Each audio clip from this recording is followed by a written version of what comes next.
back here on the GSMC Football Podcast. And for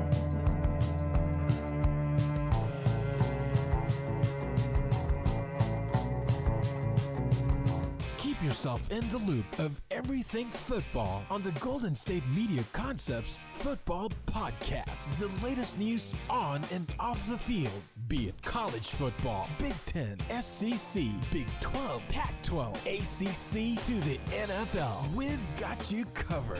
Listen to the Golden State Media Concepts Football Podcast.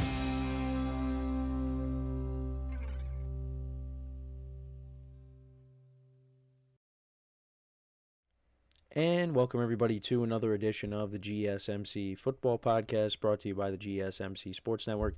As always, I'm your host, Kenneth, and it's great to have you guys here on this Monday, January 27th. We have a lot to talk about on the show today. Before I get into that, just want to remind you guys, as always, to tip or donate and get your comments recognized. Make sure to hit that super chat button in the chat if you want to see me acknowledge any thought or comment you may have throughout the live broadcast. It makes the show more lively, more entertaining between myself, the host, and you guys, the viewers. We appreciate you guys' viewership each and every day, so any contribution you can make to the show means the world to us as we put out content for you guys each and every day. And also, the other way to help out the show is by going to the link at the bottom of the show segment on the ticker, gsmcpodcast.net. That is gsmcpodcast.net.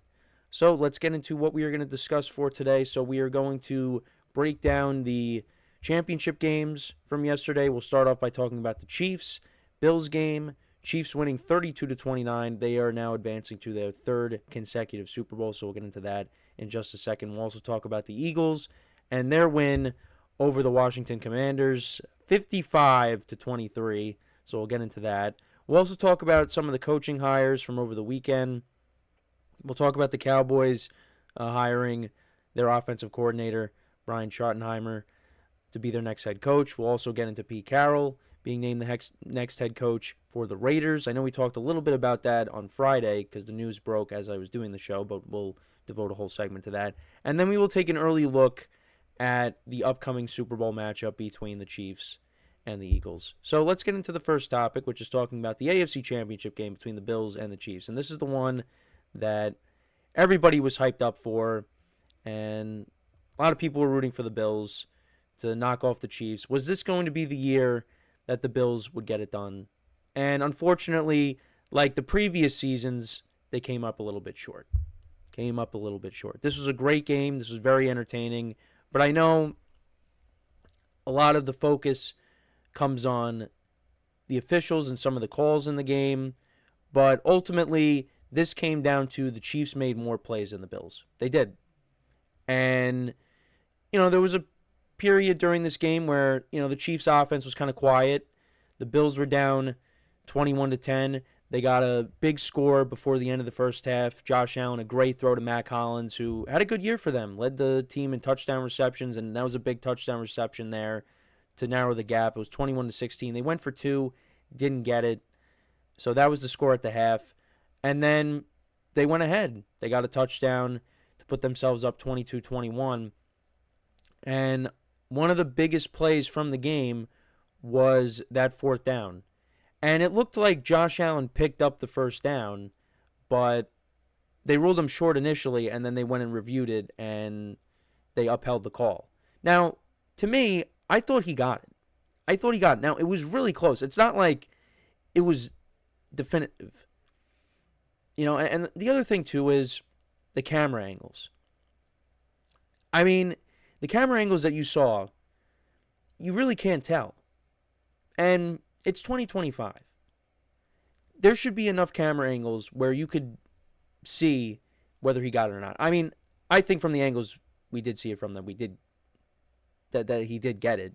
But they upheld the call, and the Chiefs got the ball back, and they went down and this is when the Bills were up by 1, and the Chiefs went down the field. They scored a touchdown, and they got the 2-point conversion, so they were up 7.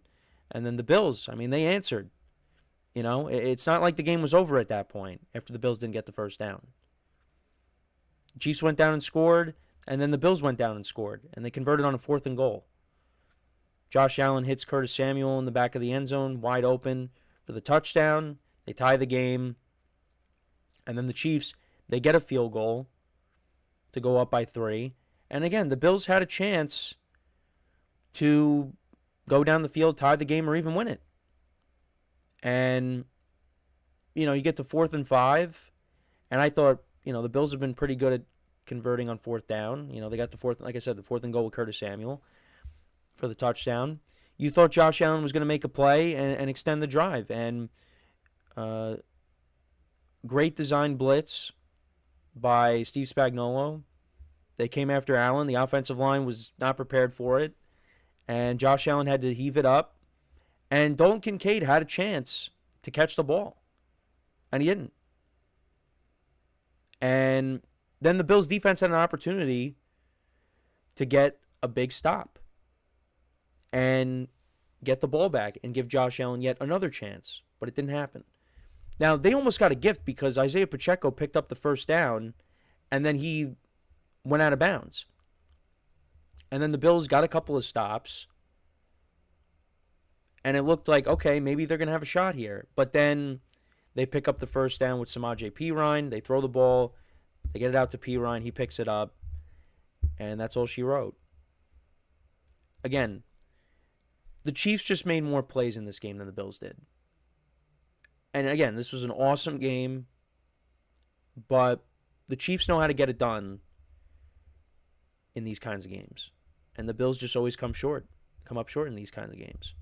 And also, a big thing that happened in this game, Christian Benford, their corner, he got hurt early on in the game, so they had to replace him with Elam, number 5, who you see up in the graphic here.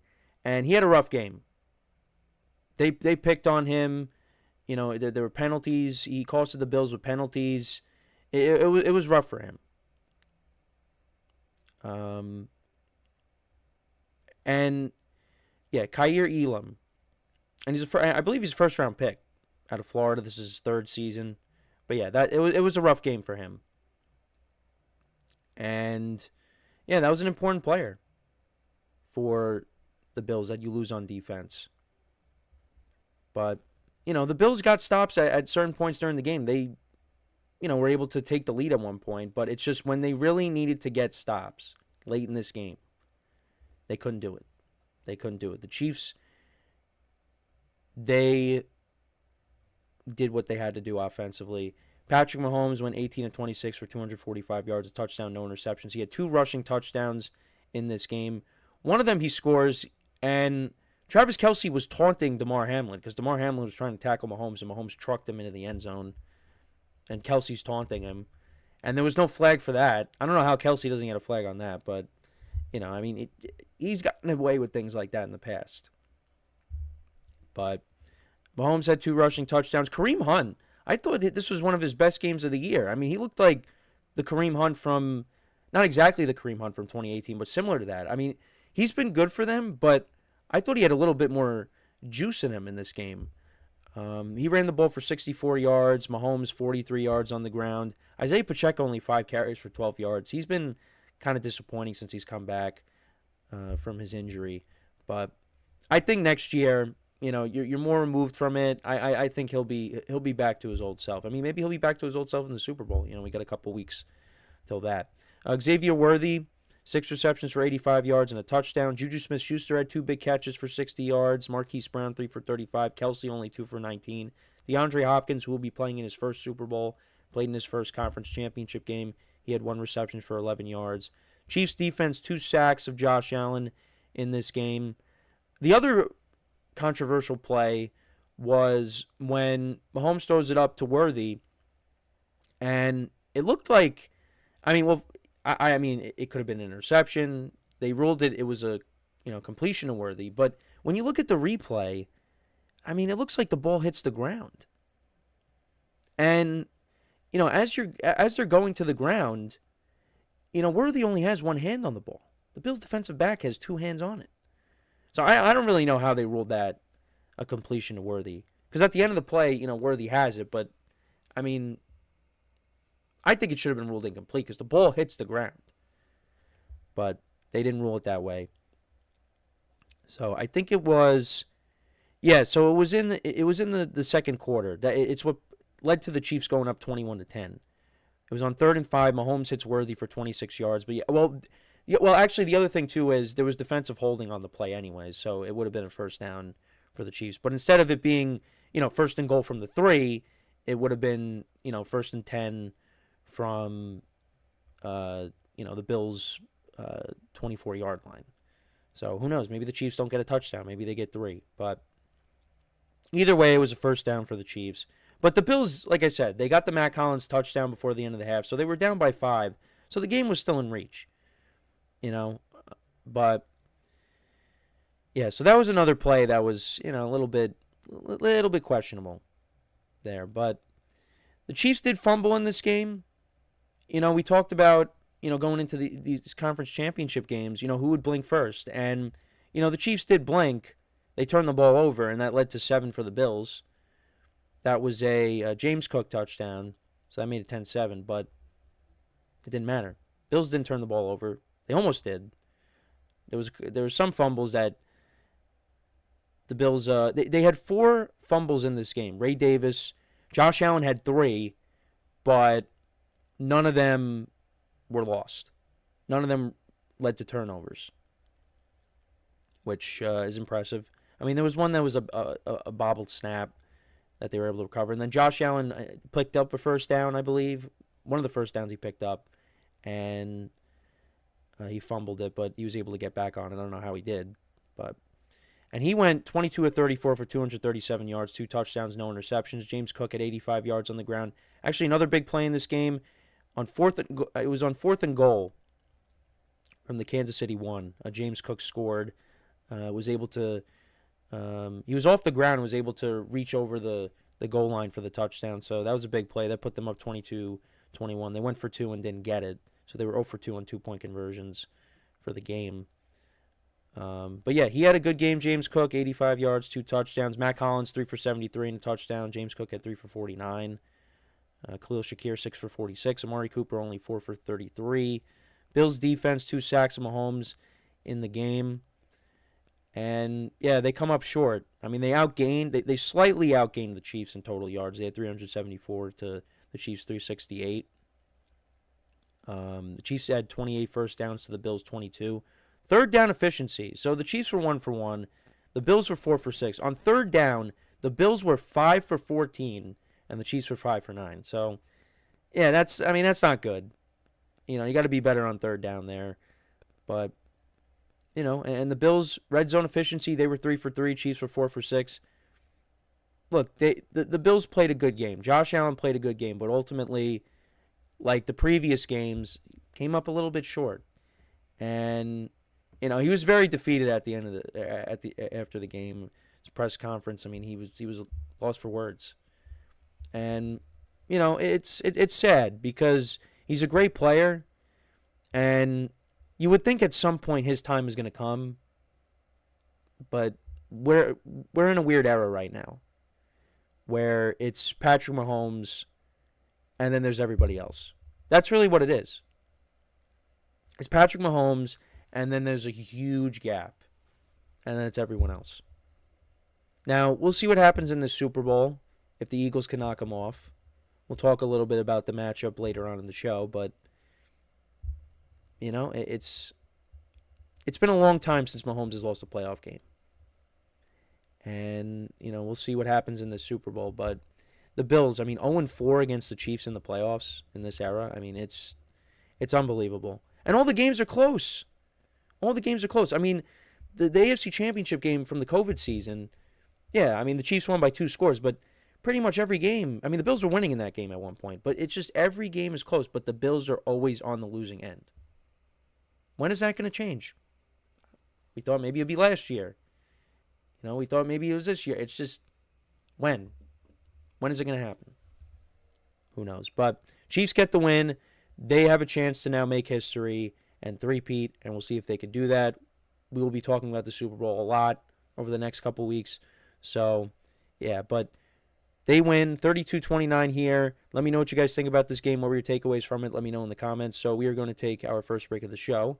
And then when we come back, we will talk about the NFC Championship game between the Commanders and the Eagles. Eagles getting the win there. So we'll talk about that when we come back. So with that being said, stick around, And we'll be right back here on the GSMC Football Podcast.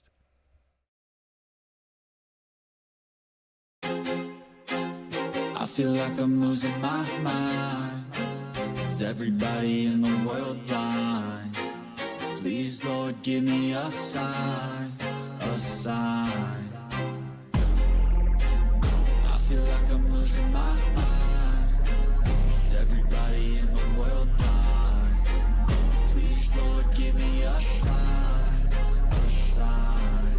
I wanna be the greatest. Everybody on the fake shit. I look around and feel like everybody is the fakest. I make this every day and I'm impatient, hoping one day I blow up from the basement. Statement, the top is so vacant. I don't hear shit that I think is amazing. Waiting for my day when I'm playing sold out shows for 1,000 faces. Hey, give me that crown, get in my way and to be put down. It ain't your place, all this my town. If I want that shit, then I'll get it right now. I'm losing it, the noose it fits, I'm losing shit. A stupid myth, you choose to live or choose to dip. You choose to fight or lose your grip and lose a gift. Oh, I feel like I'm losing my mind. Is everybody in the world blind? Please, Lord, give me a sign, a sign. I feel like I'm losing my mind. Is everybody in the world blind? Please.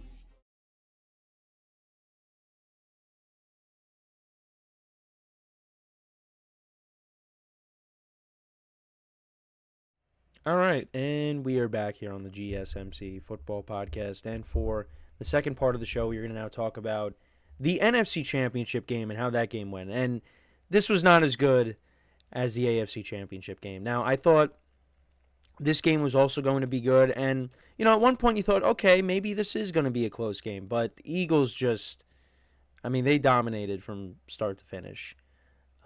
They had seven rushing touchdowns in this game. Now, some of them, you know, it was courtesy of the tush push, but still, I mean, that hasn't happened. I think my cousin was telling me because we were watching the game, that hasn't happened since I think like the 1950s or something.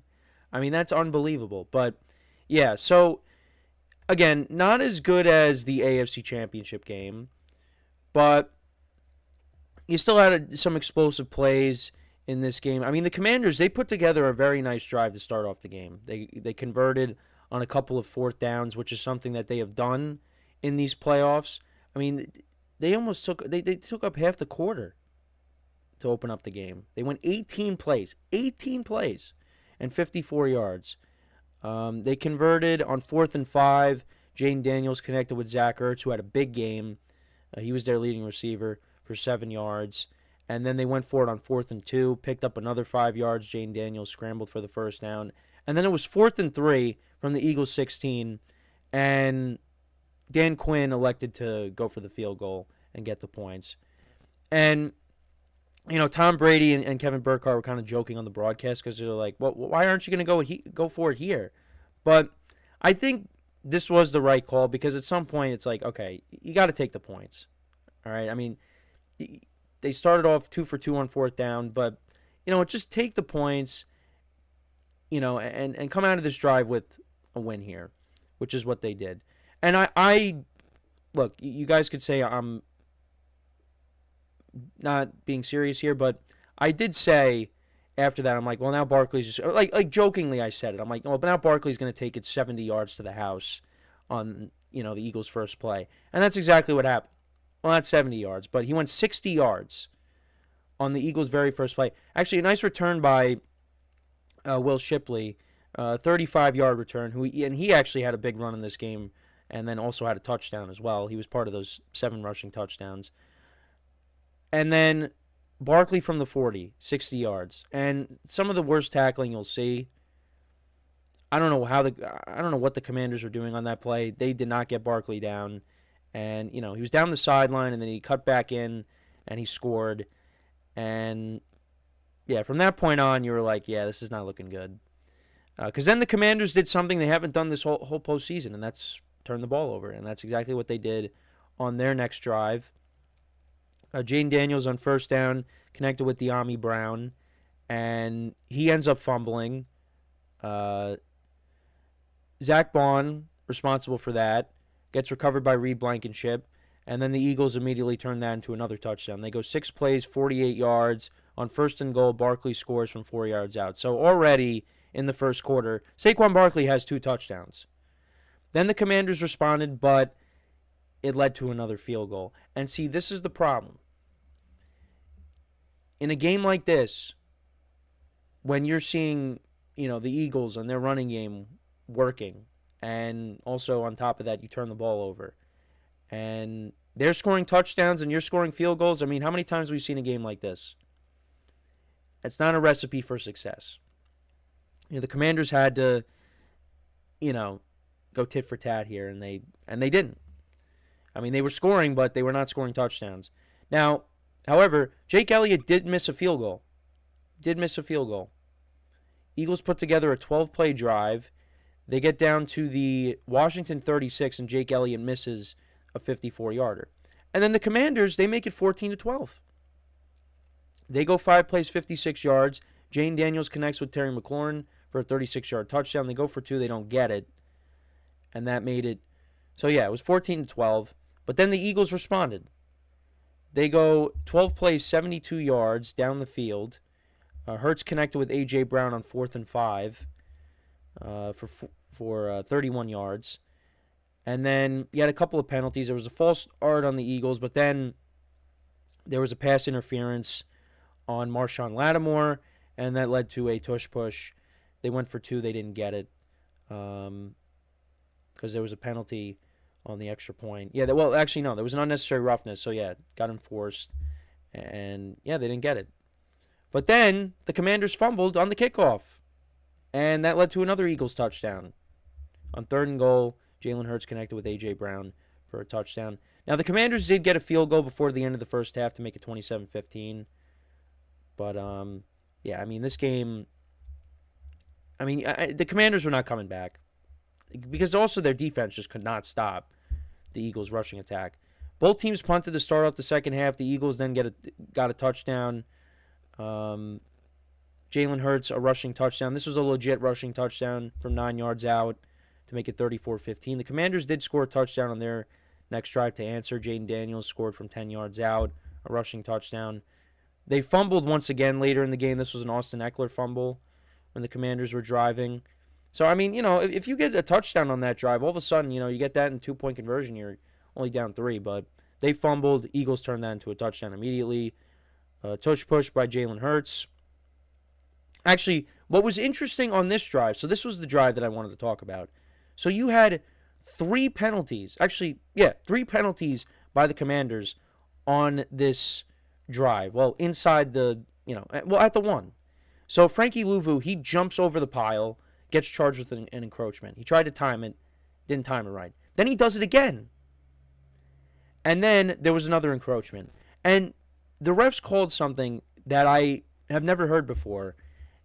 So if they kept doing it, the Eagles could have eventually, the refs could have awarded the Eagles with an automatic score. I have never heard that in all my years of watching football. I have never heard that before. I've never heard that. But, it makes sense. How many times are you going to jump off sides? Because at first you hear, all right, well, then they're going to get an unsportsmanlike conduct penalty. But then you keep doing it, then it's like, well, Eagles are going to get awarded an automatic score. But then eventually the Eagles got it. And that made it, at that point, 41-23. And then the Commanders turned it over on downs. On their next drive, the Eagles turned that into a touchdown. Barkley scores his 3rd touchdown of the game. Then Jaden Daniels throws a pick, trying to make something happen, and gets intercepted by Quinyon Mitchell. And then, like I said, Will Shipley, a 57-yard run. He gets a touchdown on that drive. Commanders then turned it over on downs again. And that's all she wrote. 55-23, the final score was of this game. Jaden Daniels went 29 of 48 for 255 yards, a touchdown and a pick. The Commanders only ran the ball for 99 yards. Jaden Daniels was their leading rusher. He had 48 yards on the ground and a touchdown. Brian Robinson Jr., 36 yards on the ground, and Eckler only 15. Commanders just really could not get anything going on the ground, but also they were playing from behind for most of the game as well. Zach Ertz, 11 receptions for 104 yards against his former team. He had a good game. Terry McLaurin, 3 for 51 in the touchdown. De'Ami Brown, was responsible for that fumble. He had 3 receptions for 42 yards. The Commanders actually did do a fake punt in this game. Forgot to mention that. But, it's just and they got a field goal out of it. But, you would have liked to have seen them get 7. 3 fumbles by McNichols, Eckler, and De'Ami Brown. Commanders defense, 2 sacks of Hurts in this game. And for the Eagles, Hurts went 20 of 28 for 246 yards, a touchdown, no interceptions. He was good in this game.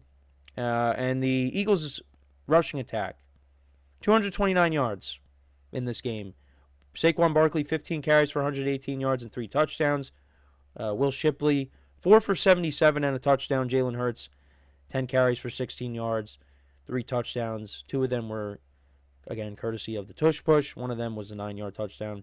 Dallas Goedert, actually, they did a couple of jet sweeps with him. He had 2 carries for 13 yards. Kenneth Gainwell, 3 for 8. A.J. Brown, hey, he was involved in this game. 6 receptions for 96 yards and a touchdown. Dallas Goedert had 7 for 85. Devontae Smith, 4 for 45. The Eagles' defense, 3 sacks of Jaden Daniels and Quinyon Mitchell with the interception. Jake Elliott, 0 for 1 on field goals, but he was 7-7 on extra points. And we have a comment in the chat from Parker Todd. Does the Eagles win help to convince people of how good this team is and how likely they are to beat the Chiefs? I mean, I think this Eagles team is really good. You don't have to convince me. This team is really good. I think this team is better than the 2022 team. It is. I think the defense is better, and I think, with the addition of Saquon Barkley, as opposed to what they had in that Super Bowl with Miles Sanders and Boston Scott, and I mean, they still got Gainwell, but I think this Eagles team is better. But, I wouldn't say they are likely to beat the Chiefs. I think it's an even match. I mean, what the Chiefs opened up as what, a 1.5 favorite? I mean, we'll talk more about that later in the show. But yeah, so right now, so now the line is the Eagles are +2. So, but this Eagles team is really good. They proved it. I mean, the Commanders' defense just could not stop this Eagles running game. They couldn't. And that was something that we talked about going into the game because, they struggled against Saquon Barkley, in the previous 2 meetings, and that continued here. I mean, right off the bat, Saquon takes it to the house. And Jalen Hurts was good. Once again, didn't turn the ball over. The Commanders, they did. They turned it over a lot in this game. And that was something that, like I said, they did a really good job at avoiding throughout these playoffs. But, unlike the AFC Championship game where the Chiefs were the only team to turn it over, but they still won, the Commanders turned it over a bunch of times, and the Eagles capitalized on it.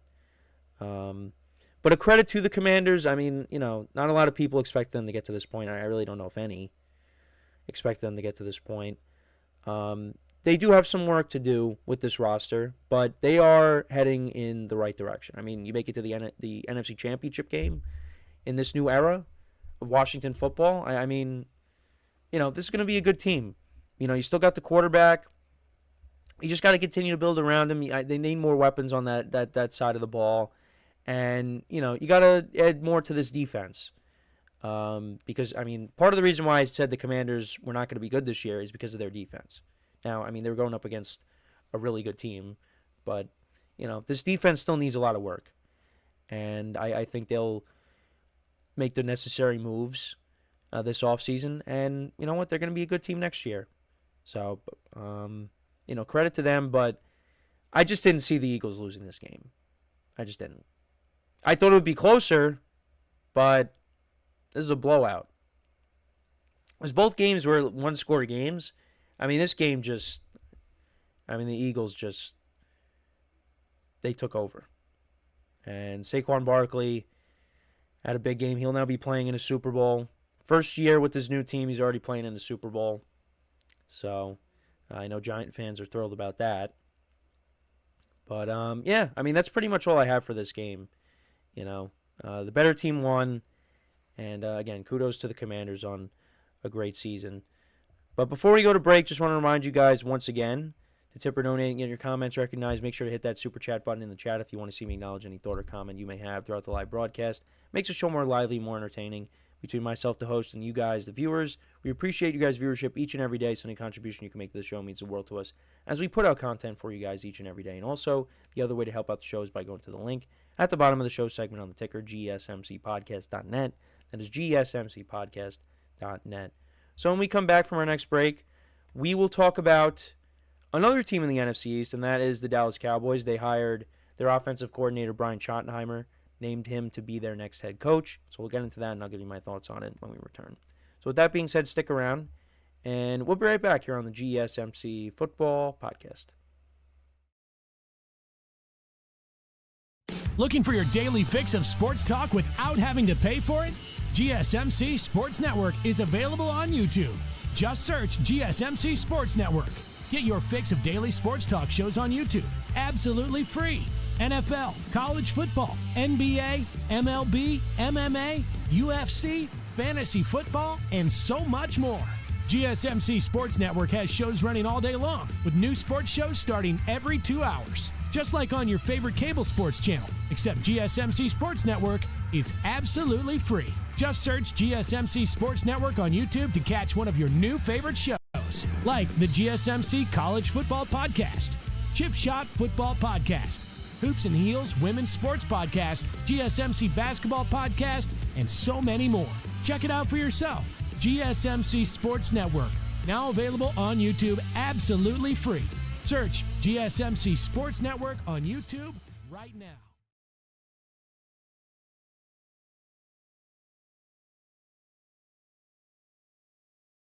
And we are back here on the GSMC Football Podcast. And for the third part of the show, we're going to now talk about the Dallas Cowboys as they have named their next head coach to replace Mike McCarthy, and that is an internal hire. They have promoted Brian Schottenheimer to be their next head coach. And, I mean, this is not really surprising. And, you know, from some of the stuff that I, you know, was reading and watching last night, you know, not only was this a Jerry Jones move, but this was also a Dak Prescott move as well. Because Dak Prescott likes Brian Schottenheimer, so, you know, and you have invested a lot in Dak Prescott, so you want to make sure that he's, you know, he's happy. So this was just another reason why Schottenheimer got the job as well, is, you know, you want to make sure your quarterback is, you know, is happy. So, you know, how I feel about it, I mean, this is not a needle mover. You know, there were guys out there that, you know, I would have chose over Schottenheimer. But the problem is, it's not my call. It's not your call. It's Jerry Jones' call. Jerry Jones was not going to bring in a Pete Carroll. You know, he's not going to do it. You know, he wants to bring in someone that he has full control over. And Brian Schottenheimer is falls into that category. And it's funny because, you know, talking to, you know, my cousin who I was with yesterday, who was also a Cowboys fan, he said he'd rather have Jason Garrett. He wants Jason Garrett back. And when you hear that from someone that's a Cowboys fan, that's just, it's sad.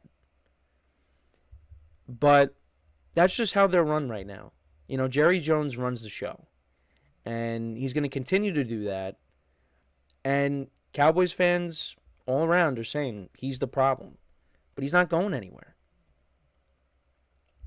And, I mean, better off just keeping Mike McCarthy then. But they couldn't agree on the years for his contract. So that's ultimately what led to McCarthy leaving.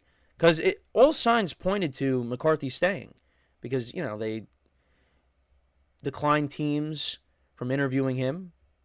So you thought, all right, well, he's going to stay. And then all of a sudden you hear, all right, the Cowboys and Mike McCarthy are parting ways. And you're like, what? But then you find out that it's because they couldn't settle on the amount of years for his next contract. And now there's only one job left, and it's the Saints. So he might not end up having a job at all. Now, I think if the Saints were smart, I think they would just give him the job because I think, he's the best candidate available.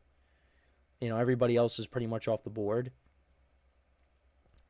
So I would just give it to Mike McCarthy. I know they've been interviewing Mike Kafka, the offensive coordinator for the Giants, and I know my friends who are Giant fans, want him to go there because they're sick of him. But I mean, yeah, this is just not a needle mover. Now, Schottenheimer, he didn't really call the plays while McCarthy was here in Dallas. And I'm saying here like I live there, but looking at his rankings and some of the stats when he was an offensive coordinator. So, spent some time with the Jets, the Rams, and the Seahawks. So from 2006 to 2011, he was with the Jets. His offense was not in the top 10 in terms of points per game. 2006 was 19.8, which was 18th. 2007 was 22.2, which was 25th. Actually, no. What am I saying? He is top 10. 2008, and that was with Brett Favre. When Brett Favre was doing well and then he got hurt. So, yeah, he was top 10. So they were 9th, 25.3, which was 9th. And then 2020 was 8th. The Seahawks averaged 28.7. So, I mean, you could also, it's more than just him. I mean, you also got to look at, the personnel that were on those teams as well. I mean, 2018 to 2020 was prime Russell Wilson. So, but now, he's going to be with Dak Prescott, CeeDee Lamb. I mean, they got good players on this offense, but, it's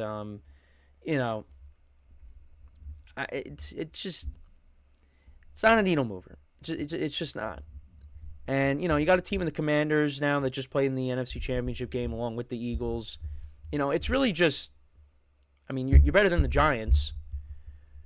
But, I don't know. The Cowboys, to me, they needed to make a huge splash. But it's not like I was expecting them to make a huge splash because they weren't. But they needed to do something different. And it wasn't going to happen. It just was never going to happen. So it's going to be more of the same. Next year, yeah, maybe they'll have a better year. Maybe they'll make the playoffs. But ultimately, it's going to be the same thing. It's either they miss out on the playoffs or you make the playoffs and you're one and done, or maybe you advance one game and you're done. And you got a quarterback that's coming off of an injury too. So they got some work to do as well, the Cowboys, this offseason. And I think they will be. I think they'll be better than they were this year. But, the division is going to be tougher because the Commanders are not going anywhere. And the Eagles, they're just getting started. Well, they haven't really gone anywhere either. But, they got young players on defense. You got Saquon Barkley now to deal with on the Eagles. That team's not going anywhere. They're going to be competing for championships as long as they keep this group together, which they should. Yeah, I don't know. It's I'm not a huge fan of it. I don't, maybe it works out, but it's not like this team is, hey, they're going to the Super Bowl now. Ryan Schottenheimer. No. It's just it's going to be more of the same for the Cowboys. It really is.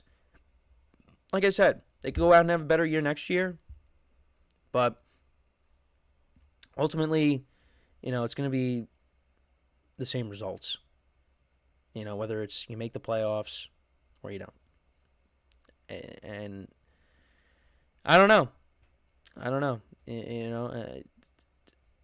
That's really where I'm kind of at with this. Now, when we talk about a guy that Schottenheimer worked with in Seattle, and that was Pete Carroll, that's a hire I do like. This hire, I'm just like, it's a Cowboys hire. Even if they brought in Kellen Moore or, if Jason Witten they brought in,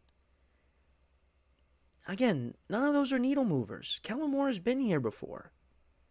Just as a coordinator. Jason Witten, Hall of Fame tight end. As a coach, it's not a needle mover. But again, that's Jerry Jones. And he is the common denominator in all of this. I think this was like the third time that they've done this. They've hired from within, and the other time was Jason Garrett, of course. And there was another time, too. Jason Garrett only won 2 playoff games. So this is a little bit about Schottenheimer. So worked 14 seasons as an offensive coordinator. We talked a little bit about that, how his offense has fared over the years. Last 2 seasons in Dallas, joined the Cowboys in 2022 as a consultant. Third internal hire to be named head coach in Cowboys history. Schottenheimer's father, Marty, was a head coach for 4 different franchises. We kind of went over it already. 14 seasons. I thought there was something else I was going to add, but no, that's pretty much it. So, yeah, Cowboys got their new head coach. That's another hire. And like I said, the last one remaining is the Saints job. So who's going to take that? Like I said, I think for the Saints, just bring in McCarthy.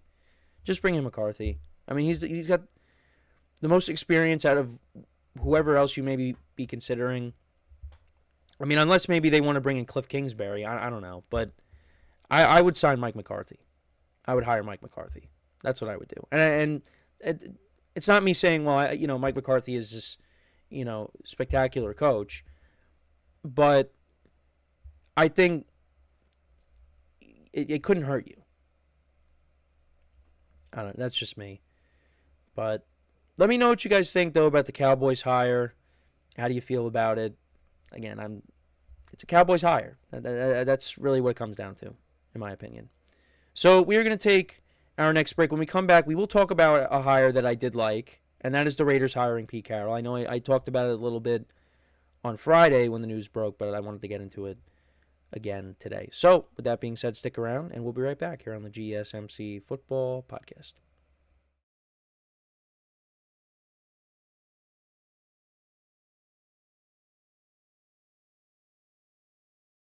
For the best and latest podcasts available anywhere, go to the podcast app on your cell phone and type in GSMC to access free content-rich podcasts on health and wellness, book reviews, sports, entertainment, relationships, social media, movies, technology, finance, and even weird news. Subscribe and download the GSMC Podcast Network's family of shows, available everywhere podcasts are found.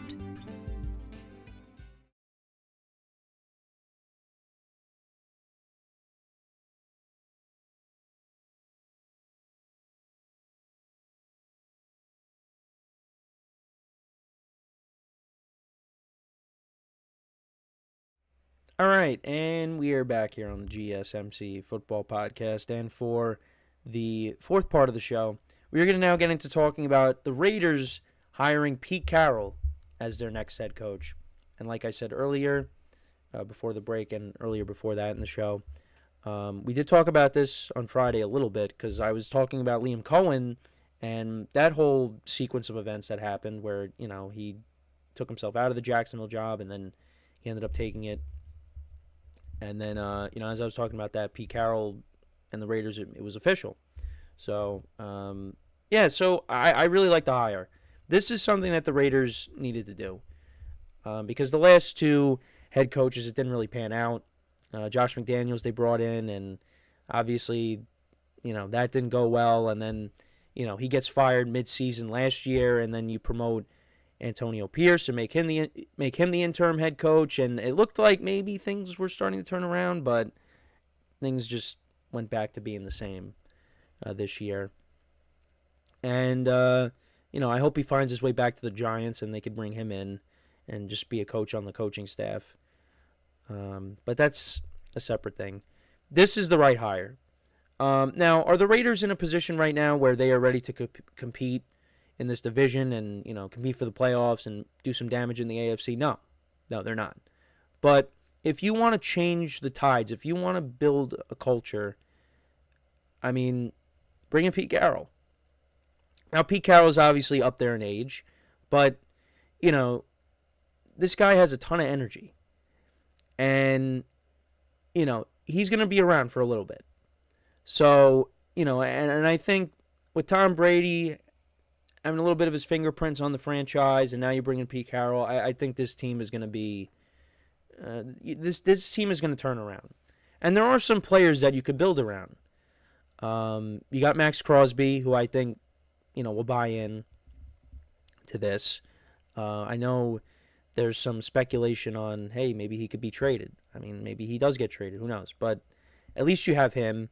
I mean, you're definitely going to have Brock Bowers, who was a cornerstone for this team, had an unbelievable rookie season. So there is, I mean, I just named 2 players, but still, you got something. Now it's all about really putting this team together. Now, I think the biggest need for this team is quarterback, because I don't believe Aiden O'Connell is going to be the long-term answer. But that's what they need to address. And then obviously you got to add more firepower to this offense. They really couldn't run the ball. They let Josh Jacobs walk, this past season. He had a great year with the Packers. So you're going to have to address the running back situation. You're going to have to add more receivers. I mean, there's a lot of work that needs to be done. But I think the biggest need really for the Raiders is quarterback. Now, the Raiders, they could, maybe get a veteran quarterback in there. That's possible. Where are they currently picking in the NFL draft? I'm sorry. We had some technical issues, but I think we're back. Yeah, I apologize for that. I just looked up and everything turned off, but I think we're good. I think we're back. But anyways, they can't really go wrong with the 6th pick. I mean, again, there's a lot of areas that they could address. So we'll see what they end up doing with that selection. But regardless, they're going to figure it out. They're definitely going to figure it out with Pete Carroll. And, he's a defensive guy, but, hey, look at what he did with Russell Wilson. I mean, towards the end of his tenure with Seattle, I mean, I think the Seahawks, a lot of times, they overachieved. 2018 was the year they made the playoffs, and that was a year that, behind good coaching and Russell Wilson, they made the playoffs still. Now, they did get knocked out in the first round, but, they still made it. So, you got to give him credit, obviously. But, I mean, he had a lot of successful years in Seattle. Obviously, he spent some time with other teams as well before that. But, in Seattle, he's a part of the team, the Beastquake, Marshawn Lynch. Obviously won a Super Bowl with the Seahawks when they knocked off the Broncos. I mean, they did more than just knock off the Broncos. They won 43-8. And he was part of a team that consistently made the playoffs every year. The Seahawks were in it. I mean, I think the only year that they didn't make it was, 2017? With Russell Wilson? Yeah, I don't think they made it in They didn't make it in 2017. They didn't make it his final year as a head coach either. They didn't make it in 2023 either. But, no, they made it in 22. Oh, they didn't make it in 2021. And that was Russ's last year. Yeah, Russ got hurt. So they didn't make it that year. But pretty much was in the playoffs every year during the Russell Wilson era. And, this is going to be a tough division as well because, we talked about this. You have Jim Harbaugh. You have Andy Reid. You have Sean Payton and Pete Carroll all in the same division. I mean, that's crazy to think about. All in the same division. Now, the Raiders, like I said, they are a little bit further away from competing with these other teams. Because all these teams have quarterbacks. I mean, the Chargers and the Broncos, obviously, they still need to add to their rosters, but they all have their quarterbacks. That's something that the Raiders need to figure out. Like I said, whether they go and get a veteran, whatever they decide to do, that's something they're going to have to, like I said, they have to figure out. And like I said, Tom Brady is going to be involved in some capacity. So, I think the Raiders, they're on the come up. They are. But it's gonna take some time to figure it out, and I believe they will. So we'll have to wait and see. We'll have to wait and see how it goes. But I am a big fan of this hire. I would have been disappointed if Pete Carroll did not get a job because, when you heard that he still wanted to coach, I mean, he should have been, between him and Belichick, they should have been at the top of everybody's list, as those two guys. And, maybe I would have liked to have seen him go to a team that was maybe be closer to competing, but you know what? Maybe the Raiders, turn around. I mean, again, how many games did they win? They ended up winning on the season 4 games. And obviously, the offseason, we still got a little bit of time before that. So, we'll see how it goes. But yeah, no, Raiders fans should be excited. They should be excited because it seems like maybe finally they're starting to head in the right direction. I was hoping that Antonio Pierce was going to work out, but it doesn't seem like that. It ended up not materializing that way. I mean, they did beat the Ravens on the road, so you thought, okay, all right. But after that, it didn't go so well for him. But, only time will tell with this move. But I just think it's fascinating, the head coaches that we have in this division. It's loaded. And the funny thing is, all these guys were from the NFC. I mean, some of them coached in college, but they were all in the NFC at one point, and now they're in the AFC. And you got all these teams with these coaches. It really is unbelievable. And we saw 3 of the 4 make the playoffs. So, maybe there's a world where we see 4 out of the 4 make the playoffs. That's a little bit of a stretch. I mean, maybe. You never know. But yeah, I'm a fan, and we'll see how it goes. But let me know what you guys think about Pete Carroll being hired by the Raiders. How do you feel about this hire? Let me know in the comments. So we are going to take our final break of the show, and then when we come back, we will talk about the Super Bowl. We'll talk a little bit about it. Obviously, we still got a couple of weeks before the game. But, just kind of my early thoughts on the matchup, what to expect, and, how we should feel about this game going in. So, for one final time today, stick around, and we'll be right back here on the GSMC Football Podcast.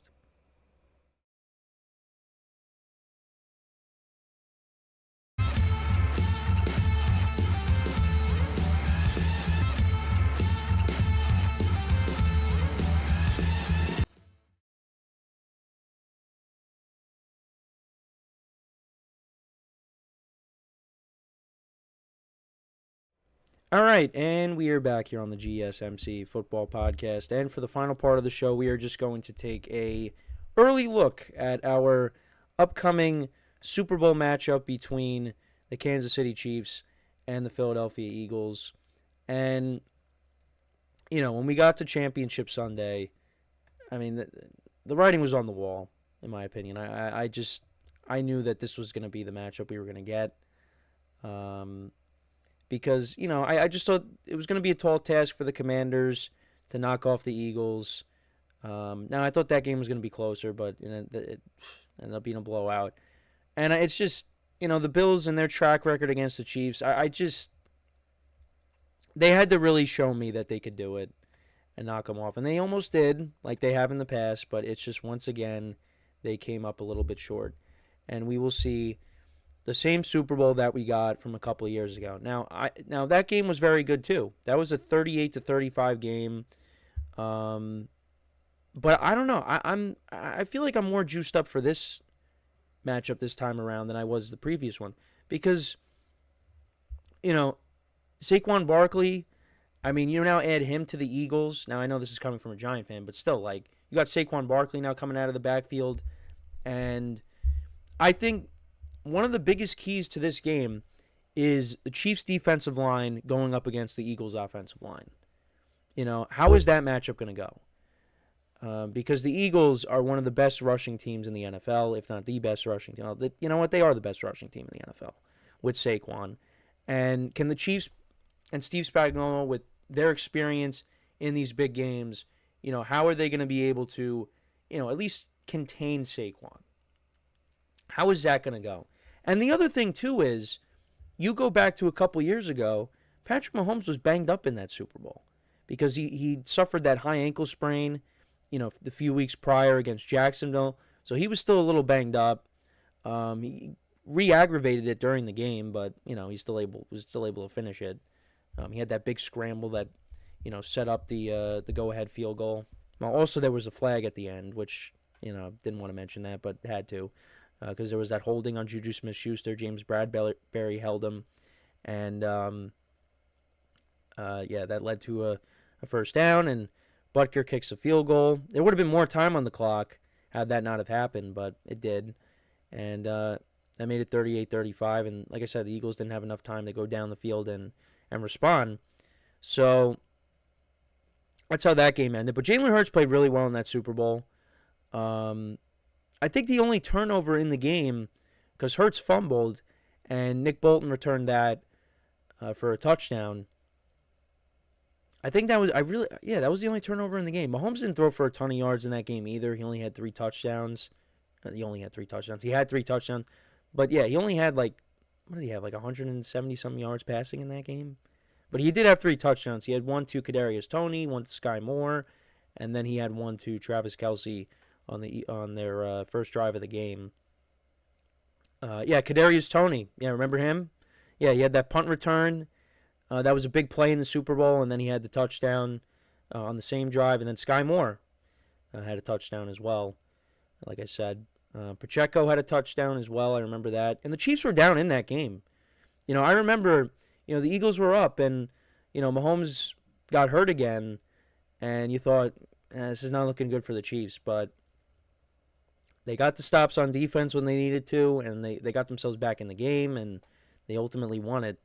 But it was a very good game. The Eagles, like I said, Jalen Hurts played well, had that big touchdown to A.J. Brown, that deep pass. That was a very entertaining game. And this game, I think, is going to be entertaining. Now, does America want to see this game? No, because not a lot of people like Philadelphia, and, people are tired of the Chiefs. So I get it. I do, but I still think this is going to be a really good game. I'm excited for it because I think it's going to be a good game. I'm just here for a good game.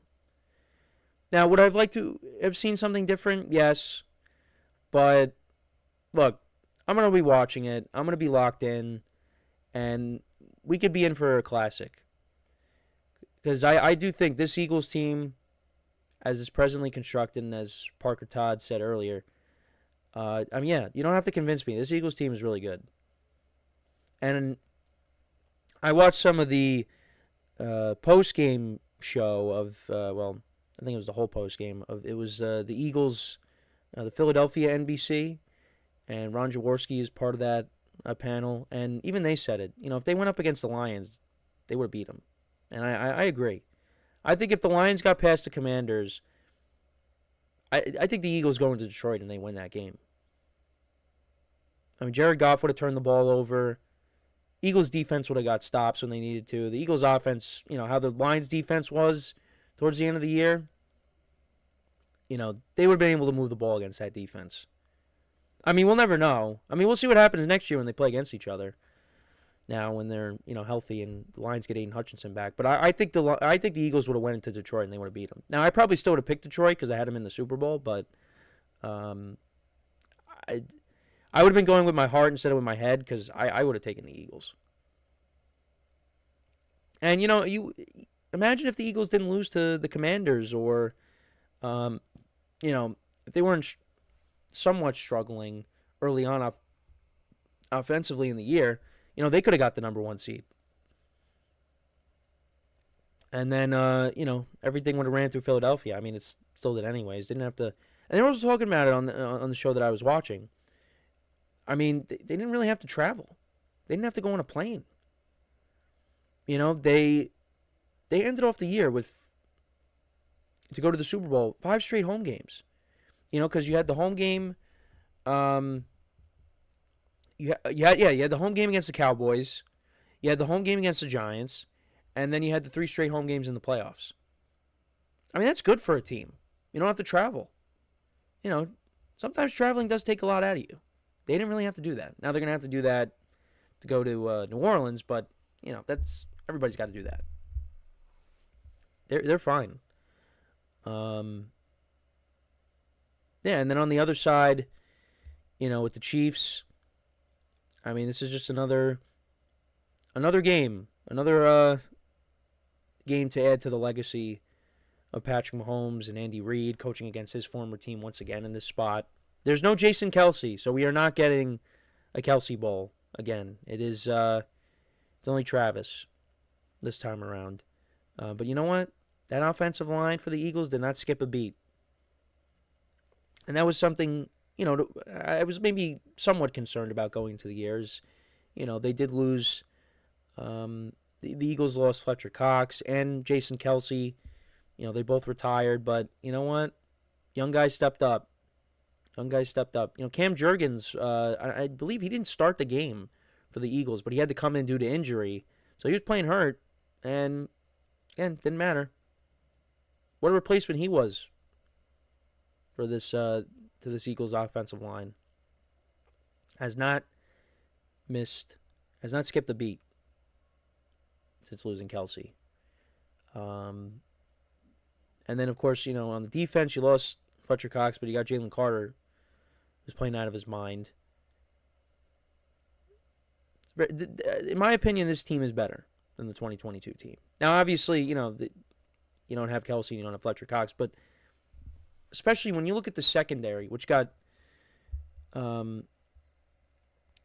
picked apart at times in the last Super Bowl against the Chiefs. I mean, it's a better overall unit. It is. And the other thing, too, is we talked about the Eagles' offensive line against the Chiefs' defensive line. Now you look on the other side, the Chiefs' offensive line against the Eagles' defensive line. Because what's the weakness of the Chiefs? It's their offensive line.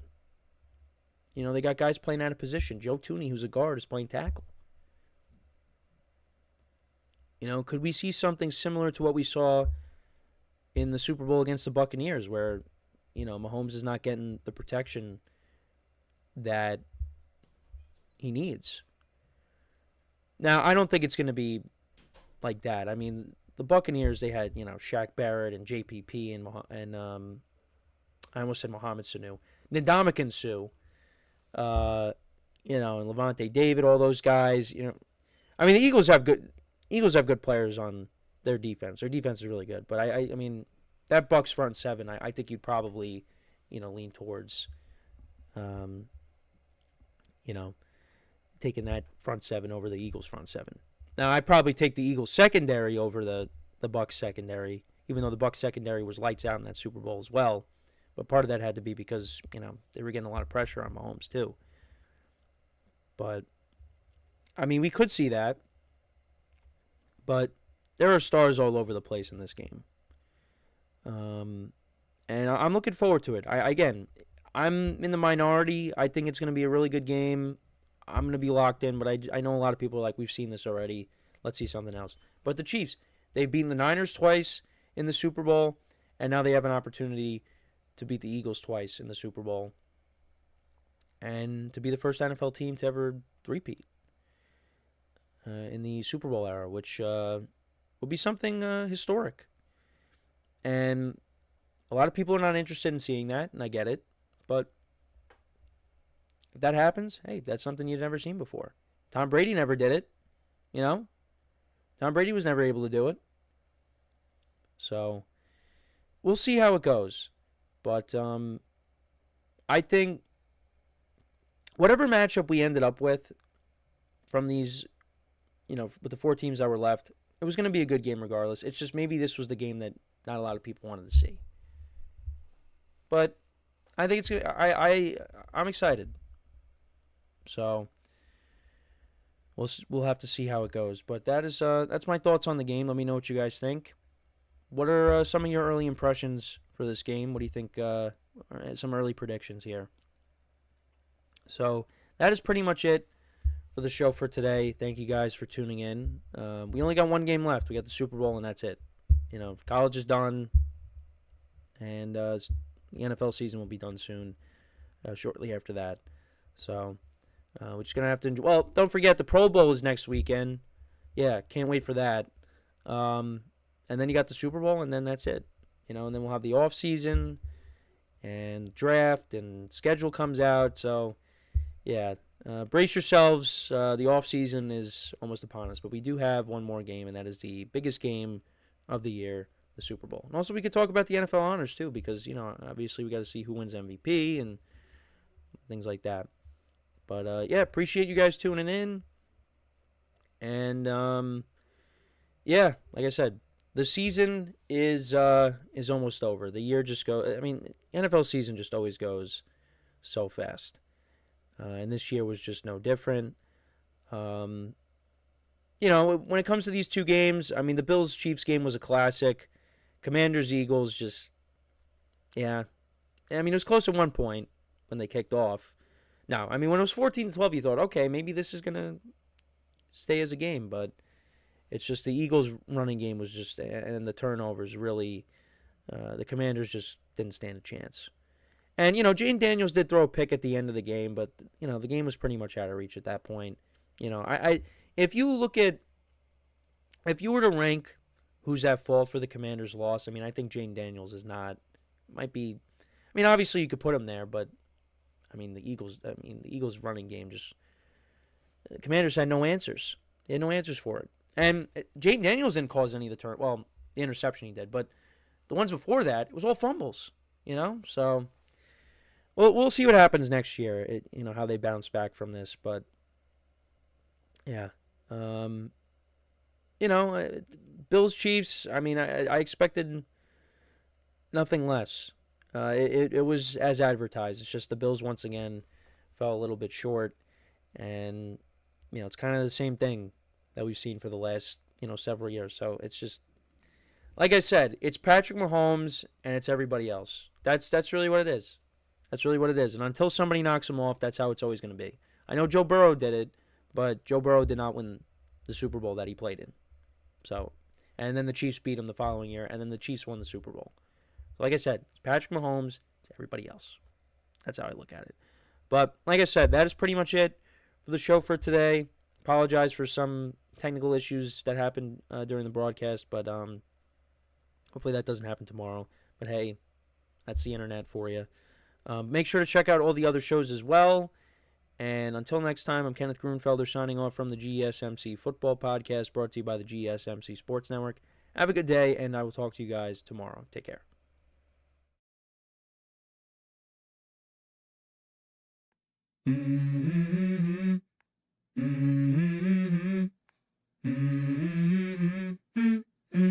Let's go. I wake up to a little bit of drool on my pillow, feel like it's gonna be a bad day. Yeah, I'm tired of shit, and the coffee ain't hit.